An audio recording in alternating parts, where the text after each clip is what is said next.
또 많이 또 걱정하는 부분이 뇌전이 부분이에요. 뇌전이가 있을 때 좀 어떤 증상이 있는지 그리고 어떤 치료들이 있는지 좀 얘기를 나눠봤으면 좋겠습니다.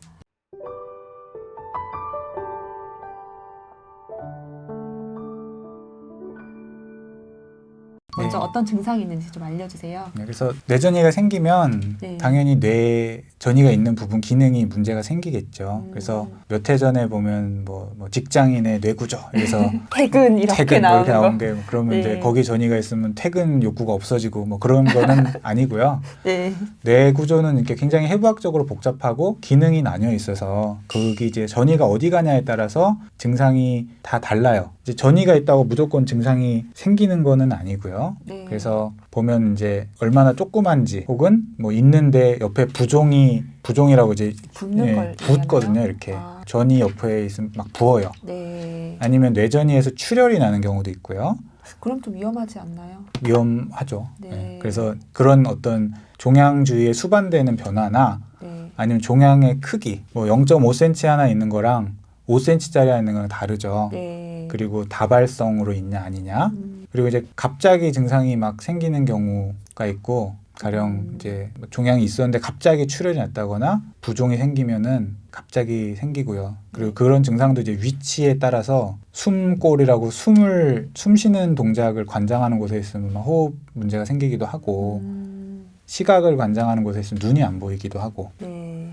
굉장히 증상을 사실 뭐라고 표현하기는 좀 내가 어렵죠. 온몸에 관련된 네. 부분이 있으니까 찾기가 참 쉽지 않다라는 쉽지가 않죠. 쉽지가 않고 사실 뇌 검사는 자주 하는 게 아니잖아요, 또. 예, 그래서 네. 뇌 MRI가 이제 뇌전이를 검사할 때 가장 표준적인 검사인데요. 암종에 따라서는 병기 설정할 때 MRI를 찍는 경우가 있어요. 무조건 찍게 돼 있는 경우가 있는데 뭐 폐암 같이 네. 원체 흔한 경우는 그렇고요. 신장암은 사실 그렇지는 않아요. 저희가 연구 자료를 보면은 이제 전체 환자 신장암에서 뇌전이는 한 2, 3% 정도 된다. 생각보다 많진 네. 않네요. 아니 그건 이제 모든 병기니까. 모든 네. 1기부터 4기를 네. 봤을 때 네. 4기분들 4기 환자를 놓고 보면 한 8%에서 10%이 정도. 그러니까 10명 중에 1명 정도는 언젠가 겪을 수 있다는 거죠. 그럼 항암 치료 과정에서도 뭔가 예. 좀 말이 어눌해진다거나 균형 감각이 이상한다거나 뭔가 좀 특이한 부분이 있으면은 이건 요청을 해야 되는 건가요? 그렇죠. 근데 이게 서서히 생기는 경우도 있고요. 네. 갑자기 생기는 경우는 어쨌든 응급실로 보통 오게 돼요. 그래서 서서히 생기는 경우는 이제 두통이 막 점점 심해지고 혹은 막 구역구토가 굉장히 심해지기도 하고요. 네. 그런 분도 있어요. 걸음을 걷는데 뭐 한쪽으로 쏠린다든가 나도 모르게. 예, 뭐 예. 왼쪽으로 자꾸 쏠려요. 이러면 이제 뭐 머리에 문제가 있는 경우도 있고요. 그리고 뭐 말이 막 어눌해진다든가 네. 아니면 성격이 막 변하기도 해요. 착했던 사람이 막 욕을 한다거나 뭐 그런 경우도 있고. 그래서 이제 마비는 이렇게 운동 능력이 떨어지는 게 마비고요. 네. 이제 감각 저하가 반신으로 오는 경우도 있어요. 한쪽만 그러면은 감각이 오른쪽만 감각을 못 느낀다. 뭐 왼쪽만 못 이런 경우도 있고. 그다음에 소변을 잘 조절 못하게 되는 경우도 있어요. 그러니까 이런 다양한 경우가 있기 때문에 하여튼 이런 경우도 결국엔 담당 의사랑 상의를 하는 수밖에 없죠. 근데 참 어려운 게 뇌전이 같은 경우는 좀 특히나 부종 같은 게 발생을 하면은 정말 뇌 기능이 많이 저하가 돼서 나중에 치료가 더 힘들어진 경우도 있잖아요. 그래서 네. 환자 입장에서는 뇌전이가 의심되면은 뭔가 증상이 많이 이상하다 하면은 응급실로 빨리 가야 된다 아니면은 진료를 빨리 당겨라 이런 얘기도 많이 듣거든요. 네. 어떤가요? 좀 정말 내가 봤을 때도 정말 금방 말씀하신 증상이 좀 확연히 나타난다라고 하면 좀 진료를 당겨야 될 필요가 있을까요? 그렇다고 생각합니다. 네. 뇌전이 같은 경우는 특히 뇌부종이 굉장히 심해지면 뭐 혼수 상태로 간다든가 네. 이런 경우가 있기 때문에 근데 이제 증상이 뭐 가령 반신마비 이런 거 너무 명확하죠. 네. 근데 약간 뭐 두통, 진짜 뭐 머리가 네. 깨질 듯한 두통, 뭐 이 정도는 모르겠는데 그냥 머리 좀 아프면 저도 사실 머리 아프죠. 근데 그렇죠. 예. 그렇다고 응급실 갈 수는 없으니까, 그러니까 굉장히 심각한 뭐 편마비가 오거나 말이 진짜 얘기를 들어보면 이러거든요. 말하는 네. 게 진짜로 이렇게 남이 이해를 못해요. 네. 그 말을. 그 다음에 혹은 뭐 한쪽 얼굴만 안 움직인다든가 이런 아주 진짜 누가 봐도 정말 이상하다. 혹은 걸음을 걸을 때 진짜 한쪽으로 쏠린다. 이러면은 정말 응급실로라도 가셔야 돼요. 이 경우는 이제 전이뿐 아니라 뇌출혈이나 뇌경색일 수도 있거든요. 증상이 네. 똑같아요. 구별이 안 그렇겠네요. 가요. 네. 위치가 또 그렇다.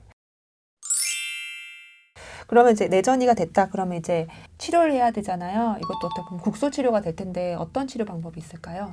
뇌 전이가 발견됐을 때는 저희가 치료를 크게는 약물로 하는 거, 그다음에 항암 얘기하시는 거죠. 항암이라기보다는 이제 뇌부종을 줄이기 아. 위한 약들이 있어요. 네. 그 고용량 스테로이드 같은 거를 주는 경우가 있고요. 네. 그 다음에는 너무 누워만 계시면 혈전이 생기기 때문에 사실 항응고제 같은 걸 원래 드리는 경우도 있어요. 드린 네. 경우도 있고 항경련제를 주는 경우도 있거든요. 이제 그런 어떤 약물 치료가 들어가야 되고요. 네. 그 다음에 이제 방사선 치료 또는 수술을 하고요. 이제 방사선을 하냐 수술을 하냐 이런 거는 이제 상황에 따라 너무 달라요. 수술 같은 경우는 뇌 밖의 병변이 하나도 없이 뇌에만 있다든지 혹은 뭐 종양이 되게 큰데 수술을 하기 좋은 위치에 딸랑 하나만 있다든가 혹은 조직이 필요한 경우 옛날에 신장암 수술을 했는데 뇌에 하나 딸랑 딱 생겼다. 그럼 이게 전이인지 아닌지 모르잖아요. 그러네요. 그런 경우나 그리고 방사선 같은 경우는 저희가 전뇌 방사선이라고 해서 머리 전체에 방사선을 다 쏘이는 경우가 있고요.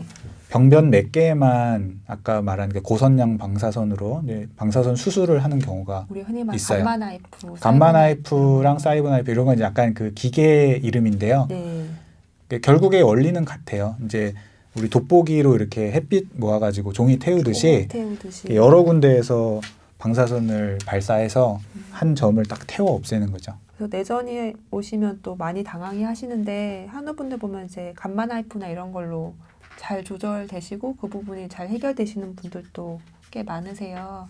그래서 이런 거 너무 당황해 하지 마시고 네. 예, 그때그때 맞춰서 치료를 하면 좋을 것 같아요. 하나 더 궁금한 게 있는데 그 항암하는 도중에 내전이가 되는 경우가 좀 더 많다고 하셨잖아요. 네. 아무래도 뭐 초반에 생기는 네. 것보다는 이제 나중에 발생하겠죠. 네. 그때 그러면은 그 내전이가 있으면 약을 바꿔야 되는 건지 아니면은 그런 국소 치료로서 하고 항암은 하던 약을 이어갈 수 있는지 이런 것도 좀 궁금해요. 원칙적으로 저희가 병의 진행이냐 아니냐를 판단할 때는 네. 병을 시작할 때 없던 병변을 발견하면 진행으로 쳐요. 아주 원칙적으로는 약을 바꾸는 게 맞겠지만 뭐 뇌 바깥은 굉장히 잘 조절이 되고 있고 뇌가 국소 치료로 조절이 잘 된다면 뇌 쪽은 이제 감마나이프라든지 뭐 사이버나이프 같은 걸로 조절하고 약을 지속하기도 해요. 그 이유는 여러 가지가 있지만 일단 뇌전이에 잘 듣는 표적 치료제가 별로 없어요. 수텐, 보트리엔트 이런 것들 다 연구 결과를 보면 그게 좀 실망스럽거든요. 약이 그렇게 믿음직스럽지 못하니 이것 때문에 바꾸긴 아깝고 국소 치료가 가능하면 국소 치료가 가능하면 하자. 여러 가지 상황을 보고 결정을 네. 한다 이렇게 받아들이면 되겠네요. 네.